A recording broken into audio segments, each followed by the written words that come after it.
Bonjour à tous, salam alaikum. On va dans la logique d'une vidéo que j'ai faite un petit peu avant, on va reprendre cette notion de comment trouver Dieu.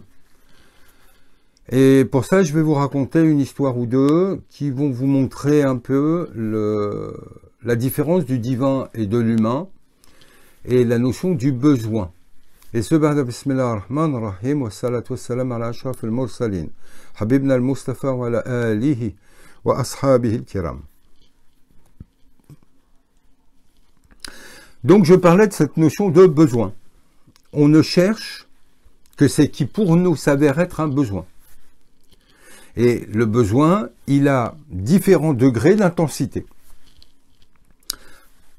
Quand on est dans le début d'un besoin, l'intensité étant faible, on peut le remettre. Oh, je verrai ça plus tard, je verrai ça après. Et puis ce besoin va s'affirmer, va s'amplifier pour en devenir une priorité, voire une urgence, où on n'arrive plus même à vivre sans ça. Et c'est à ce moment-là que toute notre énergie, tous nos efforts sont concentrés sur la volonté de résoudre ce besoin, de l'assouvir. Et donc, dans l'ordre du divin, c'est exactement pareil. Or, je vais raconter une histoire concernant Haroun al-Rachid, qui, à un moment donné, s'est retrouvé perdu dans un désert. Il bougeait beaucoup avec son armée, ses vizirs, etc. Puis un beau jour, il est fait en sorte qu'il est perdu. Et il est dans un désert, et pourtant, il est calife du plus grand empire du monde à ce moment-là, sous les Abbassides. Et étant perdu, il tourne et pendant un jour, 2 jours, 3 jours, il a plus rien à boire, c'est le désert, etc. Le dard du soleil qui le brûle, etc. Proche de l'installation, enfin dans un état de besoin extraordinaire, et notamment d'eau. Et là, il croise un petit bédouin qui passe avec un petit troupeau, et il le supplie en lui disant « Donne-moi de l'eau, donne-moi de l'eau, donne-moi de l'eau ». Et en fait, c'est quand on est dans cet état-là, que l'on trouve Dieu. C'est donne-moi du divin, donne-moi du divin, donne-moi du divin. J'en ai besoin, à défaut, je vais en mourir. Et le petit bédouin lui dit, mais toi, t'es un prince, toi. Il lui dit, oui. Il lui dit, bah, moi, tu vois, je suis un petit bédouin, voilà toute ma fortune sur cette terre, là, ce petit troupeau. Qu'est-ce que tu me donnes? Moi, si je te sors de ta situation et que je t'aide, toi, qu'est-ce que tu fais pour moi? Et il lui dit, mais tu sais que je suis le calife. Je suis Haroun al-Rachid, je possède le plus grand empire. Il lui dit, je te donne la moitié de mon empire. Et le bédouin lui dit, waouh, t'es prêt à donner la moitié de ton empire pour un peu d'eau? Il lui dit, oui, oui, oui. Mais il lui dit, tu vois, moi, ça me suffit pas. Et il lui dit, écoute, je te donne mon empire, je te donne tout, donne-moi de l'eau, que je puisse vivre, il n'y a que ça qui m'importe. Et le bédouin verse de l'eau dans un verre, et il lui dit, tu vois, tout ton royaume, c'est ça, c'est un verre d'eau. Tout ton royaume ne vaut pas plus qu'un verre d'eau. Tout ce à quoi tu t'es attaché ne vaut rien de plus qu'un verre d'eau. Eh bien, en soi, pour nous, en ce monde, c'est tout ce que l'on peut espérer, tout ce que l'on a, tout ce que l'on est, tout ce que, en tant qu'humain, à côté du divin, une goutte de divin vaut mieux que tout ce qu'on peut avoir d'humain. Il n'y a pas de comparaison. Ce qui relève du divin est quelque chose de tout à fait exceptionnel qui est irremplaçable. Et donc le bédouin dit à Haroun al-Rachid, tu vois, tout ton royaume ne vaut qu'un verre d'eau. Et Haroun al-Rachid lui dit, non, c'est pas mon royaume qui vaut un verre d'eau, c'est ma vie. Parce qu'à défaut, là, le choix que j'ai à faire, c'est pas vraiment entre le verre d'eau, puisque le verre d'eau n'est qu'un moyen qui va me permettre de rester en vie. Or, je suis en train de choisir entre mon royaume et la vie. Et la vie est beaucoup plus importante que mon royaume. Or, la vie, al-Muhyi, celui qui donne vie, c'est Allah. Ce qui est divin a beaucoup plus d'importance qu'un royaume. Beaucoup plus d'importance que tout. Et tant que dans notre quête, on n'a pas compris ça, tant que dans notre quête, on mélange l'humain et le divin, tant qu'on n'a pas fait du divin notre vraie priorité, on ne trouvera pas Allah. Car on ne trouve Allah que quand on cherche totalement Allah. C'est vraiment une question de priorité. C'est qu'est-ce qui est notre priorité, et je peux vous assurer que pour la grande majorité des gens, et je suis souvent appelé à en rencontrer beaucoup au quotidien, on me contacte énormément, l'être humain se ment. On se ment beaucoup. On pense chercher Dieu, mais on ne le cherche pas totalement. On ne le cherche que par intérêt, on ne le cherche que par moment. On l'oublie souvent. Or, qu'est-ce qui fait qu'on n'oublie pas quelque chose? C'est quand c'est devenu un besoin criant, un besoin vital. Là, on ne l'oublie pas. Quand on a eu la soif de 2 ou 3 jours sans avoir bu, on n'oublie pas qu'on a soif. Et même si on voulait l'oublier, tout notre corps est là pour nous le rappeler. Tout en nous est dhikr. Notre corps et notre soif est dhikr. Je veux de l'eau, je veux de l'eau, je veux de l'eau. Et je finirai par une autre histoire. Pour montrer ce besoin. C'est que on vit dans le divin et le divin est merveilleux avec nous. Il nous a donné la vue. Il nous a donné l'ouïe, la vie, la santé, une famille. Il nous permet de respirer. On mange, on dort. On a, en fait, si on devait faire le compte des grâces divines dont on jouit tous les jours, on n'en finirait pas. Mais comme c'est devenu du quotidien, c'est devenu de la routine. Comme c'est de la routine, c'est devenu du normal, c'est devenu de l'acquis. Alors qu'en fait, on peut tout perdre en 5 minutes. Que ce soit la santé, nos biens ou nos proches. Et c'est d'ailleurs ce qui nous pend au nez, tous autant qu'on est. Ça peut être un burn-out, ça peut être une déprime, ça peut être une faillite, ça peut être un divorce, ça peut être une agression, ça peut être tout ce qui va faire basculer notre vie. Ça nous guettera de toute manière. Dans le pire des cas, même si tout se passe bien, on perdra la santé.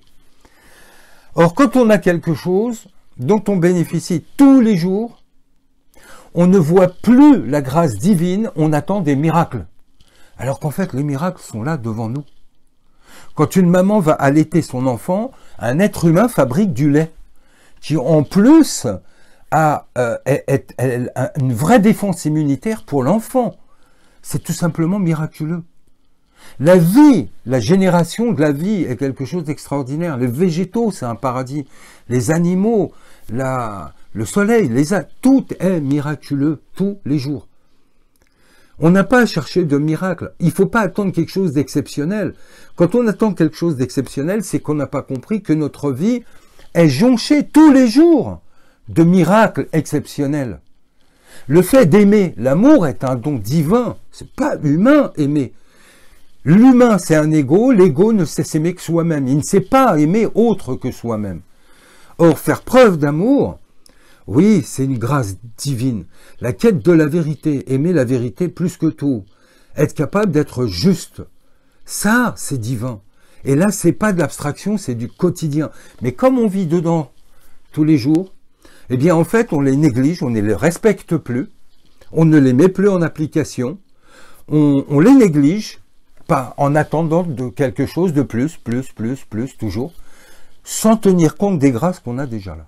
Et là, pour ça, je vous raconte une histoire. C'est 2 poissons qui vivent dans l'eau, donc sur le bord d'une île, et ils entendent les gens, puisqu'il y a de l'eau, c'est l'eau de la mer, elle est salée, et les gens ont besoin d'eau douce. Et tous les jours, ils entendent, les gens qui vivent sur cette île, « Ah, de l'eau, on manque d'eau, si on pouvait avoir un peu de pluie, il nous faut de l'eau. Oh là là, c'est asséché, il nous faut de l'eau, de l'eau, de l'eau, de l'eau. » Et là, il y a un poisson qui dit à l'autre, « C'est quoi l'eau ?»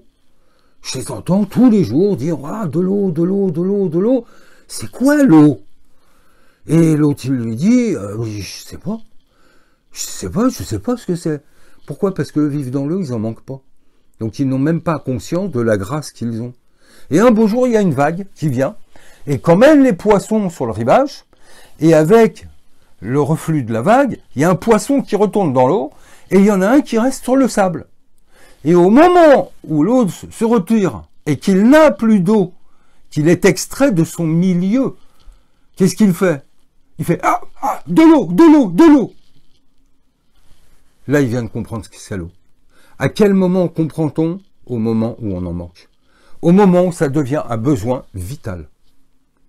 C'était le prophète sallam qui disait à un cheikh une fois, « Vous avez vu comment une maman pratique à la maison quand elle a un nouveau-né, un petit bébé? Elle fait tout pour lui, et puis elle l'emmène faire sa sieste, elle le met dans son berceau, elle le pose, et elle va vaquer à d'autres affaires, elle fait autre chose. Et si à un moment donné, elle est, par exemple, au salon, ou à la terrasse, ou à la cuisine, ou affairée à faire autre chose, à regarder quelque chose, etc. Et elle est là, elle est bien, et elle entend son enfant qui se met à crier ou à hurler. Et elle ne sait pas pourquoi. Il y a peut-être une araignée, un animal, un machin, quelque chose qui lui est tombé dessus, ou il a une douleur, ou là, il crie au secours. Ah, maman, que veut la maman? Elle lâche tout. Elle lâche tout. Et elle court pour voir son bébé. Qu'est-ce qu'il a? Parce que c'est sa priorité. On ne trouve Allah que quand il est devenu notre priorité. Tant qu'il n'est pas le plus haut. Et le plus haut, c'est la plus haute priorité. Tant que ça ne se traduit pas en acte. Tant que notre besoin de lui ne fait pas que tout notre être fait un dhikr. Le dhikr, c'est pas de faire des oraisons et des litanies matin et soir. Le dhikr, c'est le dhikr de notre être. C'est le cri. Sayyidina Ibrahim, on dit, innahu kana awwa'un munib. Awwa'un ta'awwu. La complainte. Allah, Allah. Le dhikr, il n'est pas mécanique. Le dhikr, c'est une complainte. C'est le cri à l'aimer. Allah, Allah, je meurs de ton absence. Allah, donne-moi conscience de ta présence. Allah, montre-moi, montre-toi à moi. Sois mon intime. Et là, Allah dévoile. Oui, et il nous dit, regarde, t'as la vue. Al-Basir, c'est Allah. Hamd Rabbi, regarde le grand bien que tu as. Tu me cherches au loin alors que je suis près. Tous les gens cherchent Allah loin. Or, il dit dans le Coran, Inni qaribun mujib da'wat da'i idha da'ani. Inni qarib. Wa anna aqrabu ilayhi minkum. Walakin la tubsirun. Aqrab. Il est le plus proche. Il est ce qu'il y a de tout proche. Ça ne sert à rien de chercher loin. Il est tout proche. Il faut le voir dans notre quotidien. Je me lève le matin, j'ai la santé. Ni'mat Allah. Je n'ai pas la santé, je vais être bloqué au lit, je vais devoir m'en occuper, et là je vais me rappeler que c'est pas un acquis, que c'est pas une routine normale, et que dans ma maladie, je vais peut-être être cloué au lit, je vais avoir des heures de méditation, et tout est un bien. Il faut savoir s'en servir, il faut savoir les reconnaître. En tout, il y a un bien, et tout bien vient d'Allah. Allah est proche, très très proche. Il est même le plus proche de nous. Aimez-le de toute votre âme, de tout votre être, de tout votre corps. Aimez-le à travers sa manifestation, aimez vos conjoints, aimez vos enfants, aimez vos proches, aimez vos frères en Allah. Aimez au point de devenir inconscient des titres. Ne cherchez rien d'autre qu'Allah. Allah, Allah, Allah. Salam alaikum. Allahumma salli ala Muhammadin wa ali Muhammad. Allahumma salli ala